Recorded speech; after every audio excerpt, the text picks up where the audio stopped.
Hello friends. अगर English बोलना मुश्किल लगता है तो प्रॉब्लम ग्रामर नहीं, फाउंडेशन है। आज इस वीडियो में हम ए से स्टार्ट करेंगे, इंग्लिश लैंग्वेज जानेंगे, इसके बेसिक्स होते क्या हैं। आज हम इंग्लिश को ज़ीरो से सीखेंगे। इस वीडियो के एंड तक बने रहना, आपको सेंटेंस का स्ट्रक्चर फ्रेम करना आ जाएगा और एंड तक आपको बहुत कुछ सीखने को मिलेगा। तो हम स्टार्ट करते हैं। इंग्लिश में हमारे पास जो लेटर्स हैं वो कितने लेटर्स होते हैं? हमारे पास 26 लेटर्स होते हैं जो हम ए टू जी पढ़ते हैं। ए टू जी पढ़ते हैं। जब हम लेटर्स को ज्वाइन कर देते हैं तो हमारे क्या बन जाते हैं? वर्ड्स बन जाते हैं। Like CAT, cat. Then RUNS, runs. Then fast. हमने इसमें क्या करा? हमने सिर्फ लेटर्स को ज्वाइन किया है। लेटर्स को ज्वाइन करके हमने क्या बनाए हैं? वर्ड बनाए हैं। CAT, cat. हमने रन्स बनाया है और ये फास्ट बनाया है। तो ये हमने क्या बनाए हैं? लेटर्स को ज्वाइन करके वर्ड्स बनाए हैं। अब हम सेंटेंस बनाएंगे। अब सेंटेंस हम कैसे बनाएंगे? जब हम वर्ड्स को ज्वाइन कर देंगे तो सेंटेंस क्या होगा? Joining of words. सेंटेंस क्या होगा? Joining of words. हमने यहाँ कैट बनाया, एक वर्ड। हमने यहाँ रन्स बनाया, सेकंड वर्ड। हमने यहाँ फास्ट बनाया, थर्ड वर्ड। जब हम इन तीनों को वर्ड्स को ज्वाइन कर देंगे तो वो हमारा क्या बन जाएगा? वो हमारा सेंटेंस बन जाएगा।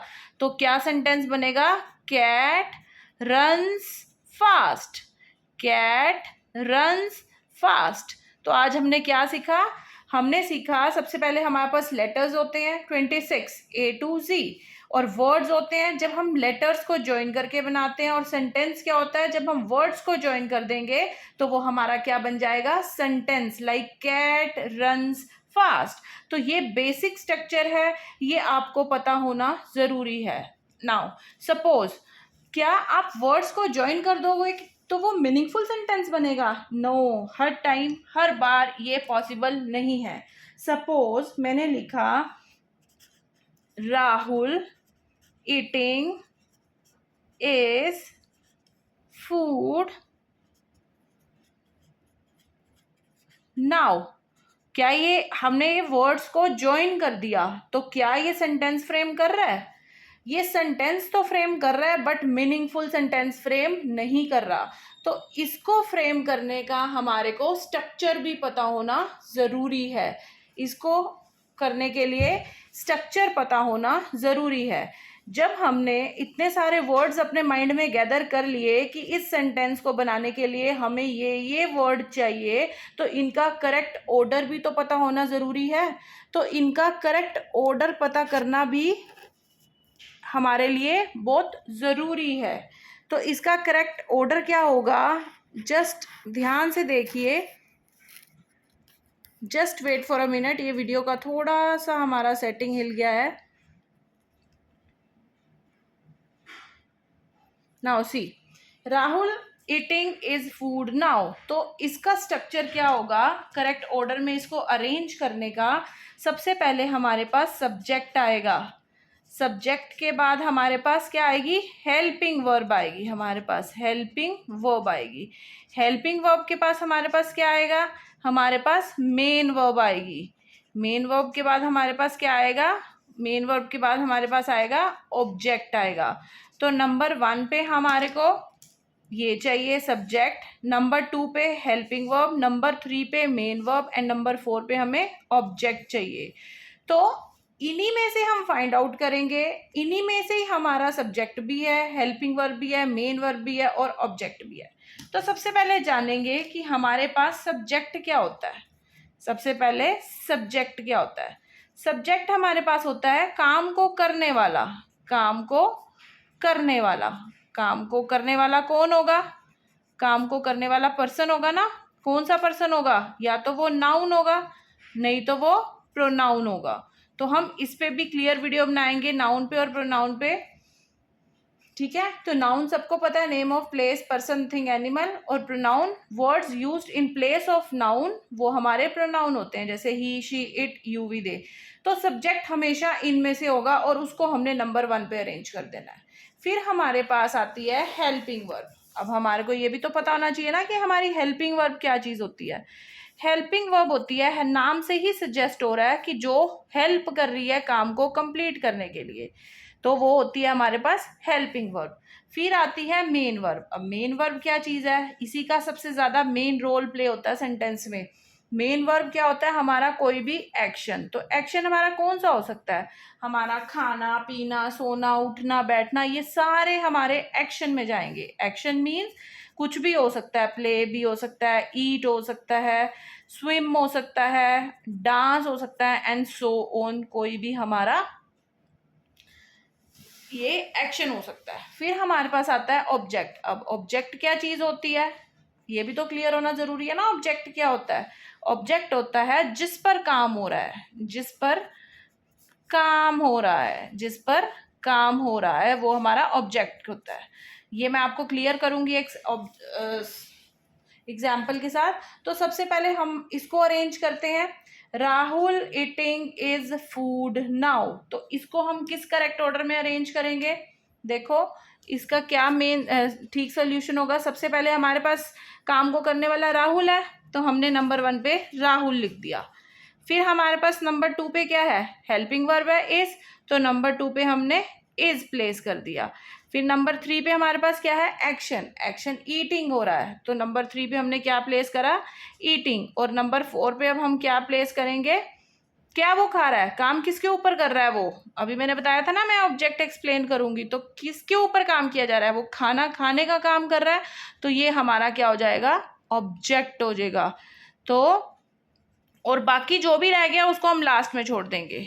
तो सेंटेंस को कंप्लीट करो, Rahul is eating food now.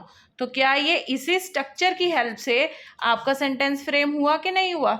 तो कभी भी सेंटेंस फॉर्मेशन के लिए हमारे को करेक्ट ऑर्डर पता होना जरूरी है कि नंबर 1 पे सब्जेक्ट आता है, नंबर 2 पे हेल्पिंग वर्ब आती है, नंबर 3 पे मेन वर्ब आती है, नंबर 4 पे ऑब्जेक्ट आता है। इन केस हेल्पिंग वर्ब नहीं है तो आप उसको स्किप कर दो, तो हम वहां पर क्या लगा देंगे, मेन वर्ब। तो मेन वर्ब हमारा सेकंड रोल प्ले करेगा। इन केस मेन वर्ब भी नहीं है तो हम ऑब्जेक्ट लगा देंगे। तो मेरा कहने का मतलब है ये 4 करेक्ट ऑर्डर्स है हमारे पास, इनमें से कुछ भी अगर मिसिंग है तो कोई प्रॉब्लम की बात नहीं है, आप उस स्टेप को स्किप भी कर सकते हो। ठीक है, तो क्या ये बेसिक स्ट्रक्चर आपको क्लियर हुआ, तो प्लीज आप इसका स्क्रीनशॉट भी ले सकते हो और प्लीज इन सेंटेंसेस को आप नोट डाउन भी कर लो। ठीक है, तो यही हमारा बेसिक रूट है, यही हमारा बेसिक स्ट्रक्चर है किसी चीज को करने का। फिर हमारे पास बेसिक्स में आते हैं सिंगुलर और प्लूरल। क्या आते हैं हमारे पास, सिंगुलर एंड प्लूरल। अब सिंगुलर प्लूरल क्या चीज है ये भी पता होना जरूरी है क्योंकि टेंसेस में इसका बहुत ज्यादा रोल होता है। तो सिंगल से हमारा मतलब क्या होता है, सिंगल से हमारा सिंगुलर से होता है सिंगल।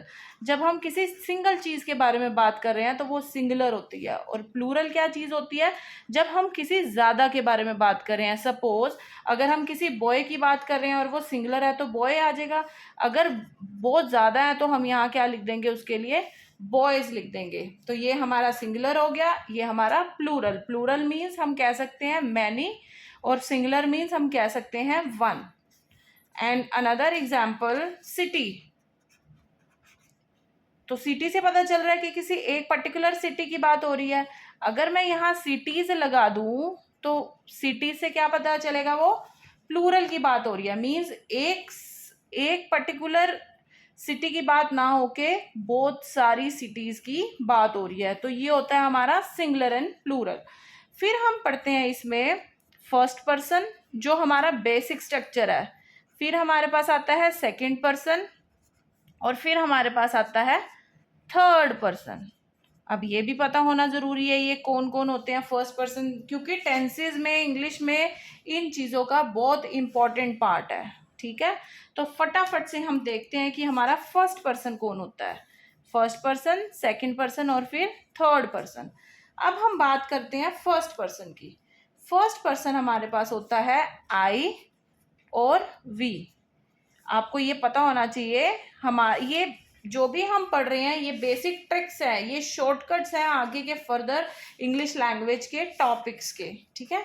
एक होता है आई और एक होता है वी, और सेकंड पर्सन हमारे पास आता है यू, और फिर थर्ड पर्सन कौन सा आता है हमारे पास, ही, शी, इट और दे, और किसी का नेम भी आ सकता है, वो प्लेस, पर्सन, थिंग, एनिमल कुछ भी हो सकता है।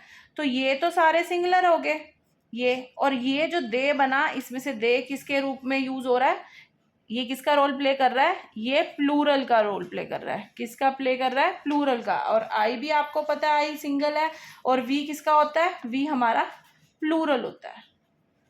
And you can be singular as well as plural, ये दोनों का रोल प्ले करता है, वो सिंगुलर का रोल भी प्ले करता है और प्लूरल का रोल भी प्ले करता है। Like you are going there, तुम वहां जा रहे हो, यू ऑल गो देयर, तो इसमें ऑल गो देयर आ रहा है बट आ तो यू ही रहा है ना, तो वो प्लूरल का रोल प्ले कर रहा है।